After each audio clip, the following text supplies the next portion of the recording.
Chapter 11.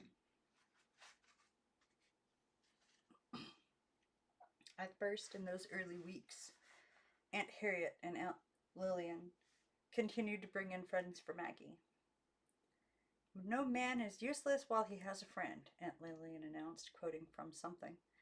The granddaughter of a woman Aunt Harriet knew from some health society came once, and so did the daughter of the man who mowed the lawn. A boy came. Maggie wasn't sure who he was. He sat in the parlor window setting the drapery fringes into a single tangle of knots, and he left without having said a word. An hour later, when Aunt Lillian came to tell him his visit was over. But no one ever came back, and no one ever invited Maggie anywhere. In time, the aunts gave up on their invitations, and no one came at all. Each afternoon, Maggie walked home from school alone, hurrying past pairs of girls. All those pairs of girls with canvas bags slung over their shoulders and handfuls of peanuts cupped in their mouths. Sometimes someone would call after her, "Saggy, baggy, faggy Maggie," and the name would hit the back of her head in 4 solid punches, but she would walk fast, keeping her eyes fastened on the outline of the gray stone building rising above the trees, her home now. Her only visitors were the backwoods girls, and they came every day. "Ooh, what's this?" they asked as Maggie showed them around the kitchen. "That's a stove," she explained. "Watch what happens when I turn this handle." "Ooh, how scary!" they cried as a circle of blue flame sprang up without warning. No one came even to visit her aunts. Uncle Morris didn't come. Maggie hadn't seen him since that first day when he stood in the garden doorway and admired her in her aunt's curlers and silver slippers streaked with grass juice. "Enchanting," he had exclaimed, and then again, "enchanting."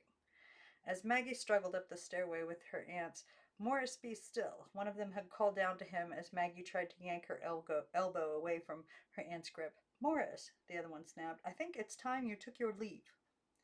"Ah, my leave," he had called back, and then, "Has anyone seen my leave?" By now they were at the top of the stairs, and Maggie was trying to kick first one aunt and then the other. "Maggie, have you seen my leave?" More struggling, and then from further away, "What a shame to lose one's leave." He paused. "Leaves don't grow on trees, you know." "Morris!" both aunts had called down together as they steered Maggie across the upstairs hall. Then, "I will be back," he said. "I will be back before the first snowflake." And those were the last words of his she had heard.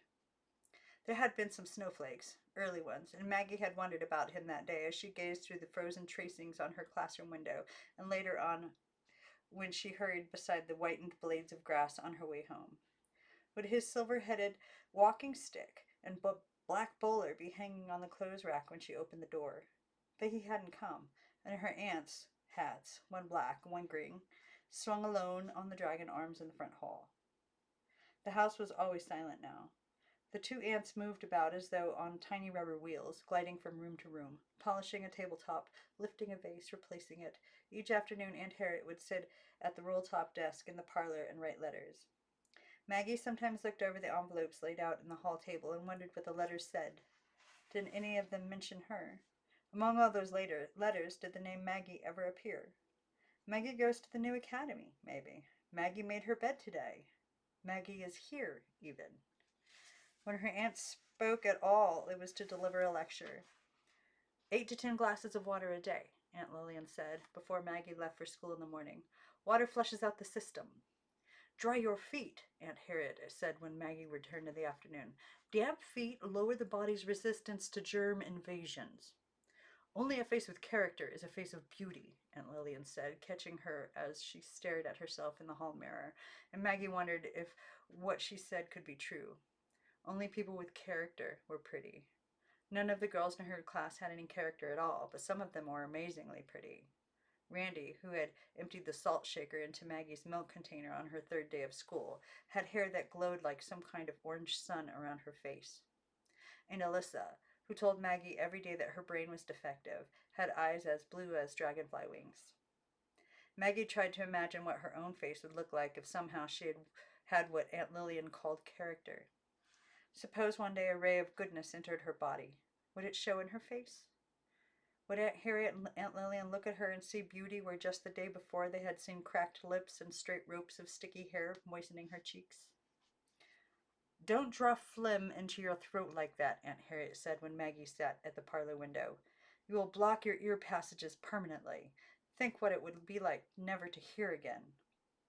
She did think of that, what it would be like to be robbed of her hearing by too large a plug of phlegm in her throat.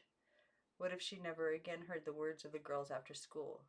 Never again heard saggy, baggy, faggy, Maggie?